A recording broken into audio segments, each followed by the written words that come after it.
Hey everybody, Rob Ferretti here, and I just posted a video yesterday about this car being involved in an accident, and somebody's comment triggered a thought in my head, and I was like, I should probably do a video about that, because he commented that I shouldn't be going after diminished value because the diminishment of value is the fact that it was a rental car.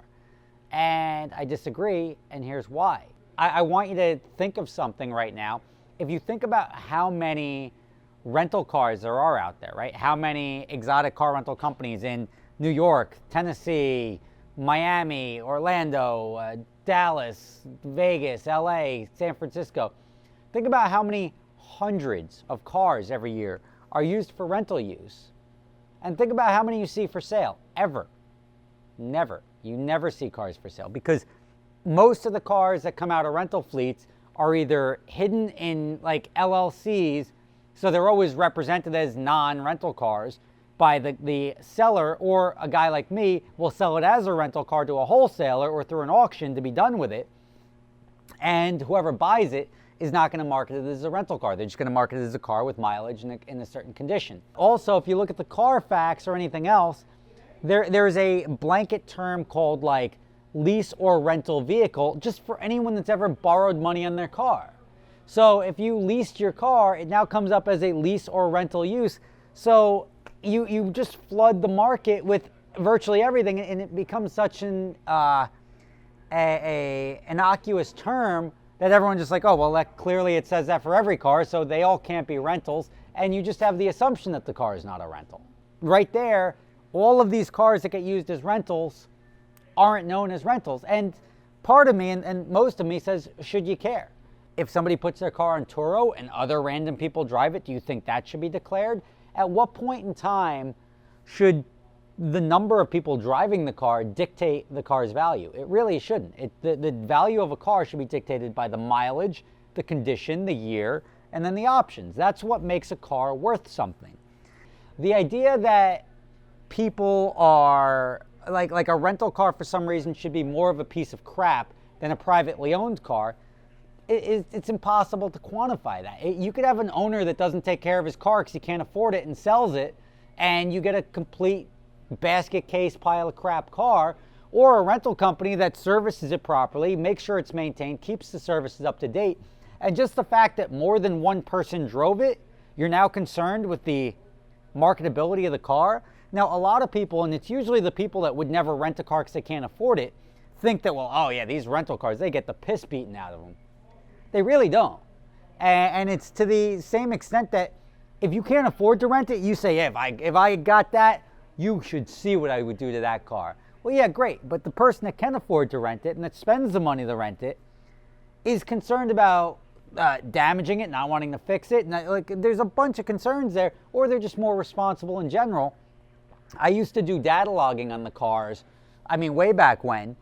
And the data, nobody ever does anything. Everybody and I don't want to call them weenies or insult the customer base by any means, but I would see a lot of customers would go up to like 105 once in an entire 2 or 3 day rental and then never go above 80 again. You're driving a Ferrari, a Lamborghini. How could you not go above 80 miles an hour the entire time except for that one cheap thrill? Well, it's partly because there's law enforcement out there and people are afraid of getting tickets. They're in a car that's an amazing performance car. And I'm saying this is like 95 out of 100 people. There's 5 people that would get on it a little bit more. But the large majority of people, all they care about is this car is an accessory. And you learn very quickly, if you speed past people, you can't absorb the fact that people are looking at you. And that's really why these cars go out on rent. And that's why they spend the money to rent these cars. Not because they care about the performance, but they care about the reputation or the cool factor that comes with pulling up in a gorgeous car like a Ferrari convertible.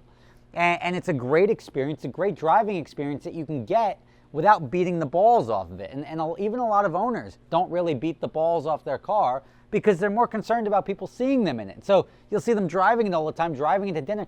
What possible enjoyment do you get out of driving the car to dinner other than the fact that people see you in it? So that's a lot of what you get on this. Like down in Miami, everyone would drive up and down Ocean Boulevard. In New York, they do the Times Square Shuffle. All of these things that you see, that's the use on the car. They're in traffic. These cars spend more time in traffic than anything else. So you could look and say, like, okay, the wear items, maybe the clutch maybe a little bit more worn, or I mean, it's not even the cooling system or anything like that. There's really not a lot to it that would deter me from buying a well-maintained rental car. And a lot of the times you'll never know it's a rental car. And here's some ways you can try to figure out that it's a rental car. And you can't just blanketly go off of mileage. One of the guys in the comments said, like, well, most exotics only see 1,000 miles a year. Well, that's not true. There's guys that buy their car and do 12,000 miles a year. They daily drive a Lamborghini or a Bentley or whatever they want to drive. It just depends on a personal preference.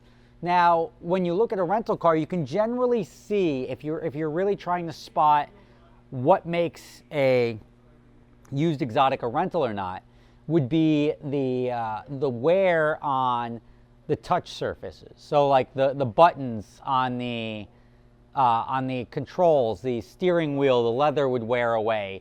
The seat would wear away much more aggressively, or the seat would fall apart, because on a rental you have a lot of people jumping in and out of it to show, like, oh, it's my car, yeah, jump in, jump in, jump in.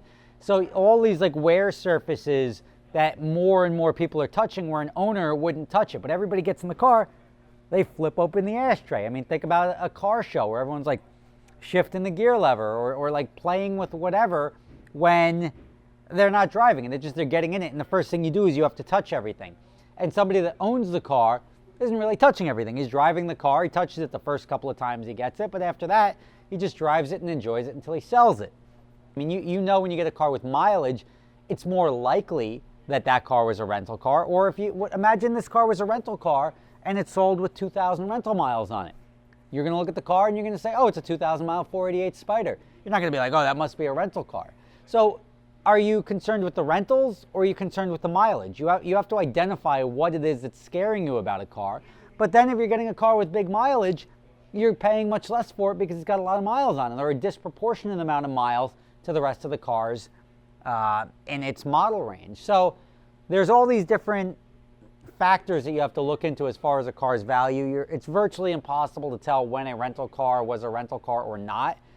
You'd have to really be specific and look into the touch surfaces and the wear. You can't even look at the maintenance records on these cars, because any car can have 30 pages of maintenance records, so it doesn't necessarily mean it was a rental car or not.